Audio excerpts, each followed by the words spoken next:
ঈদযাত্রার শুরুতেই কিন্তু ফরিদপুরে সড়কে প্রাণ ঝরল 5 জন এবং আহত হয়েছেন 4 জন। আজ সকাল এই 6:30টার দিকে ঢাকা বরিশাল মহাসড়কের বাবলাতলা এলাকায় এই দুর্ঘটনাটি ঘটে।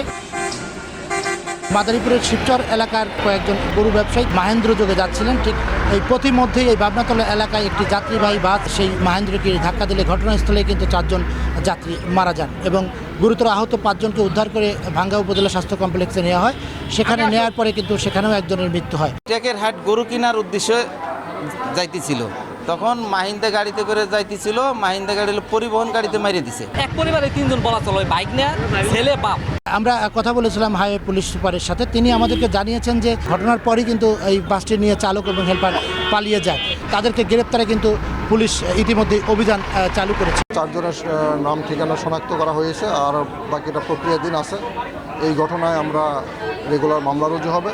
তদন্ত সাপেক্ষে আমরা আশা করি ঘাতক যে গাড়ি সেটাকে আমরা আইডেন্টিফাই করতে পারবো এবং কী কারণে অ্যাক্সিডেন্ট হয়েছে সেটা আমরা আইডেন্টিফাই করে আপনাদেরকে জানাতে সক্ষম হবো আশা করি। বেপরোয়া গতির কারণেই কিন্তু আজকে এই সড়কে এদের প্রাণ ঝরল।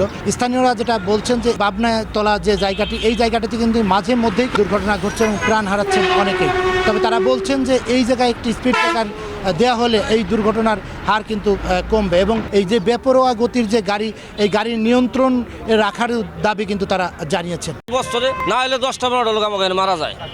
আর এই যে পরিবহনগুলো যেভাবে চলে ভাই, আপনারা যদি খাড়াই দেখেন যে এরা কোনো সময় ব্রেকে, এত বড় স্টার একটা বাজার, একটু ব্রেকে কোনো সময় বাড়া দেবে না। এরা যা চাই যা ইচ্ছা তাইভাবে গাড়িগুলো চালায়। মামলার বিষয়টি কিন্তু প্রক্রিয়াধীন রয়েছে বলে জানিয়েছে পুলিশ। শিকদার সজল, সময় সংবাদ, ফরিদপুর।